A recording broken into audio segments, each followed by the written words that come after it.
آج کا ایک فتنہ ڈاکٹر ذاکر نائک کی شکل میں اس امت میں موجود ہے. اور اس کا ایک جملہ تمہیں سنانا چاہتا ہوں، نقل کفر نباشد، تاکہ تمہیں پتا چلے کہ انگلش کے چند جملوں پر اپنا ایمان بیچ نہ دینا، اور دیکھ کے قرآن سننا، قرآن کے بارے میں سند اور چہرہ دونوں کو دیکھنا. تمہارے سامنے وہ لفظ پیش کر کے آج کی تاریخ میں ہم محمد صلی اللہ علیہ وسلم سے بھی نہیں مان سکتے. باقی لوگ کو تو چھوڑو، سنت اور باقی بابا لوگ کو چھوڑو، محمد صلی اللہ علیہ وسلم کو بھی ماننا ہمارے لیے حرام ہے. جو شخص مر چکا ہے، یہ جملہ بولا نا حرام ہے، تو پورے مجمع نے تالیاں بجائی ہیں معاذ اللہ. آخر یہ انداز کس نے سمجھایا؟ یہ حدیث شریف میں آپ کے سامنے پیش کر رہا ہوں، مصنف ابن ابی شیبہ میں موجود ہے. اس کے علاوہ اس حدیث شریف کو ابن حجر نے فتح الباری کے اندر اس کی سند پر بحث کر کے بالکل صحیح قرار دیا ہے. ابن کثیر نے اس کی سند کو جید قرار دیا ہے. یہ مصنف ابن ابی شیبہ اس کی جلد نمبر 7، اس میں یہ فرمان موجود ہے کہ مالک الدار جو حضرت عمر رضی اللہ تعالیٰ عنہ کے وزیر خزانہ تھے، وہ حضرت عمر رضی اللہ تعالیٰ عنہ کے عہد کی بات کرتے ہیں. اصاب الناس قحط فی زمن عمر، حضرت عمر رضی اللہ تعالیٰ عنہ کے زمانے میں قحط پڑ گیا. فجاء رجل الى قبر النبی صلی اللہ علیہ وسلم، ایک بندہ آیا نبی علیہ السلام کے مزار پر. وہ دوسری جگہ لکھا، ان کا نام حضرت بلال بن حارث رضی اللہ تعالیٰ عنہ، جو ہمارے نبی علیہ السلام کے صحابی ہیں.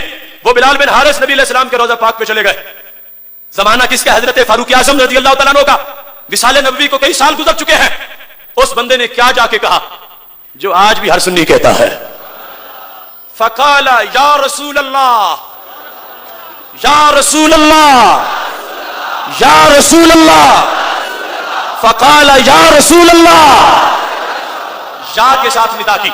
پہلا خطاب، اے اللہ کے نبی صلی اللہ علیہ وسلم، استسقی، آپ بارش مانگیں. اگر معاذ اللہ وہ مٹی میں ملنے والا عقیدہ ہوتا تو ہرگز نہ بولتے. اور میرے کریم سے اگر قطرہ کسی نے مانگا، دریا بہا دیے ہیں، دربے بہا دیے ہیں. اس تس کے دوسرا کتاب ہے لِأُمَّتِ کاف ضمیر تیسرا کتاب ہے. یہ مسجدوں کے کونوں سے یا مٹانے والے سوچیں، نبی علیہ السلام کا وصال ہو چکا ہے اور صحابی ہیں 3 مرتبہ خطاب کر رہے ہیں، ایک یا کے ساتھ، دوسرا اس تس کے انت جس میں ضمیر ہے خطاب کے ساتھ، تیسرا لِأُمَّتِ کا، اپنی امت کے لیے. تو کیا عقیدہ بنا کہ نبی علیہ السلام زندہ بھی ہیں، میری بات سن بھی رہے ہیں. فَإِنَّهُمْ هَلَكُوا، امت ہلاک ہونے والی ہے. آپ دعا مانگے جو بتاتے ہیں، اور ہمارا عقیدہ ہے رب ہر جگہ سے سنتا ہے، مگر ان کے در پہ جائیں تو اچھی سن لیتا ہے. مانگا فَأَتَى الرَّجُلَ فِي الْمَنَامِ، نبی علیہ السلام اس بندے حضرت بلال کے خواب میں تشریف لے آئے. فَقِيلَ لَهُ، اسے کہا گیا انہیں، ائت عمر، جاؤ میرے عمر کے پاس. فَأَقْرِهُ السلام، انہیں میرا سلام کہو. وَأَخْبِرْهُ، انہیں خبر بھی دو، أَنَّكُمْ يُسْقَوْنَ، تمہیں بارش سے سیراب کر دیا جائے گا. تُسْقَوْنَ، تمہیں پلا دیا جائے گا. أَنَّهُمْ يُسْقَوْنَ، انہیں سیراب کر دیا جائے گا. اور قُلْ لَهُ، انہیں پیغام بھی دو، عَلَيْكَ الْقَيِّسِ، عمر فراست فہم سے خلافت نبانی ہے. اب یہ حضرت عمر رضی اللہ تعالیٰ عنہ کے زمانے میں سوال کس سے کیا گیا؟ نبی علیہ السلام سے. کس سے کیا گیا؟ کس نے کیا؟ صحابی رسول صلی اللہ علیہ وسلم نے. اگر سند کی کسی کو خارش ہو رہی ہو تو یہ ہے ابن کثیر کا البدایہ والنہایہ، جلد نمبر 7، صفحہ نمبر 98. اس پر بھی یہ لکھا ہے، عن ابی صالح عن مالک قال اصاب الناس قحط في زمن عمر بن الخطاب فجاء رجل الى قبر النبي صلى الله عليه وسلم فقال يا رسول الله صلى الله عليه وسلم استسق الله لامتك فانهم هلكوا. فاتاه رسول الله صلى الله عليه وسلم في المنام فقال ائت عمر فاكره مني السلام واخبرهم انهم مسقون وقل له عليك بالقيس.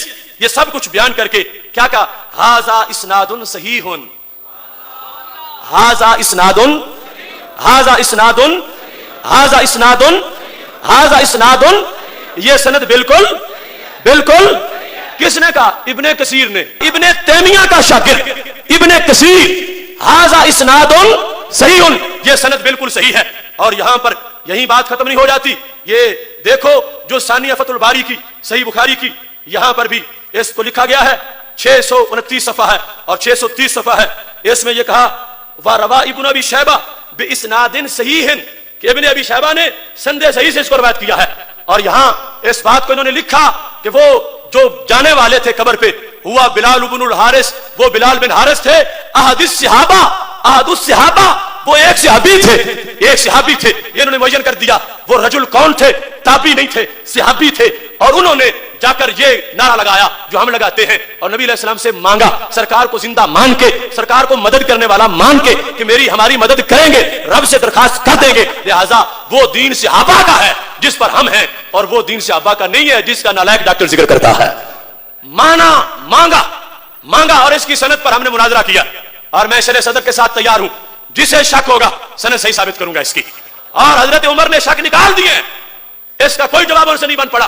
جب کہنے لگے رجل تو مجہول بندہ ہے، میں نے کہا ہمارا رجل سے کام ہی کوئی نہیں، ہمارا حضرت عمر سے کام ہے، رجل کی تصدیق انہوں نے کرنی تھی، ہم تو حضرت عمر کے وزیر خزانہ کو دیکھ رہے ہیں جو سچے راوی ہے، اور حضرت عمر اگر اس بات کو صحیح نہ سمجھتے ہوتے تو آنکھوں میں آنسو نہ آتے۔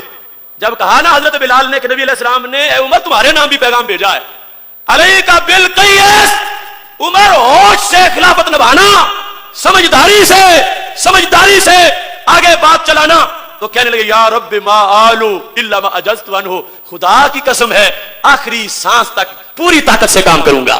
چھوڑ سکتا تھا؟ کہتے ہیں بلال بن حارث تو گیا کیوں ہے؟ تو نے شرک کیا، تیری بات پر تجھے سزا ملے گی۔ نہیں، حضرت عمر نے مانا تو صحیح گیا ہے، تیری بات میں قبول کرتا ہوں، سندیشہ تیرا صحیح ہے، لہذا رجل والا معاملہ حضرت عمر نے ختم کر دیا ہے۔ انہوں نے صفائی لینی تھی، ان کے نزدیک جو معتبر ہے وہ ہمارے نزدیک بھی معتبر ہے۔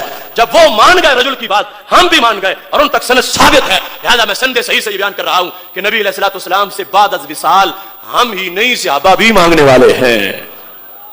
اس سلسلہ میں ان حوالہ جات کی تفصیل کے ساتھ آ جاؤ اب امام بخاری سے یہ پوچھ لیتے ہیں کہ صحابہ کا عمل کیا تھا اور انہوں نے کیسے مانگا نبی علیہ الصلوۃ والسلام سے۔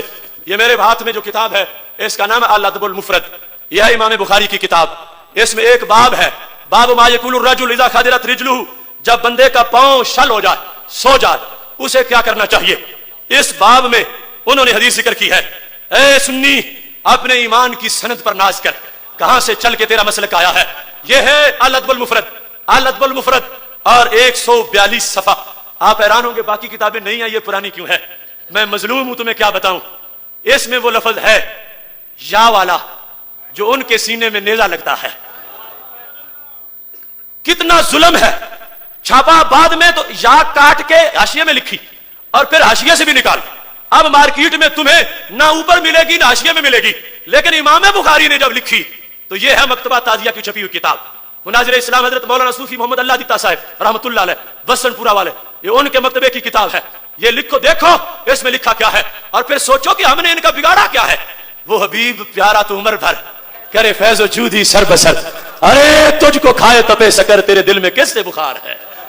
یا کاٹتا پھرتا ہے اور چاٹتا پھرتا ہے، مگر سینوں سے کون چاٹے گا، جنت کے پتوں سے کون مٹائے گا، عرش کے تاج سے کون کھرچے گا۔ یہ لکھا ہے، یہ لکھا رہے گا۔ مٹ گئے مٹتے ہیں مٹ جائیں گے ادا تیرے، نہ مٹا ہے نہ مٹے گا کبھی چرچا تیرا۔ دیکھو حضرت عبد الرحمن بن سعد، اس کی سند پر پوری ذمہ داری سے اعلان کر رہا ہوں، جسے ہوگا کوئی وہم نکالنے کے لیے انشاءاللہ ہر وقت تیار ہوں۔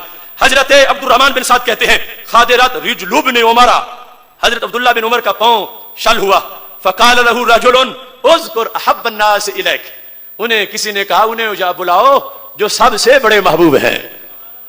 تو کیا انہوں نے عمل کیا فوراً؟ فقال یا محمد صلی اللہ علیہ، فقال یا محمد صلی اللہ علیہ وسلم۔ یہ بات نبی علیہ السلام کے وصال کے بعد کی ہے، چونکہ یہ جو راوی ہے نا حضرت عبد الرحمن بن سعد، یہ حضرت عبداللہ بن عمر کے غلام ہیں، یہ تابعی ہیں، یہ صحابی نہیں ہیں۔ اگر نبی علیہ السلام کے زمانے کی بات ہوتی تو پھر یہ تابعی نہ ہوتے، یہ بھی صحابی ہوتے۔ یہ تابعی روایت کر رہے ہیں حضرت عبداللہ بن عمر سے، ان کا نبی علیہ السلام کے وصال کے بعد جب مشکل پڑی، پاؤں شل ہوا، تو انہوں نے کیا کہا؟ فقال یا محمد صلی اللہ علیہ وسلم۔ اب آگے میں حوالے پیش کرتا ہوں، کہتے ہیں یوں ٹھیک ہوا، لگتا تھا بیمار نہیں تھا، رسی سے باندھا ہوا تھا، رسی کسی نے کھول دی ہے۔ فریاد امتی جو کرے حال زار میں، ممکن نہیں کہ خیر بشر کو خبر نہ ہو۔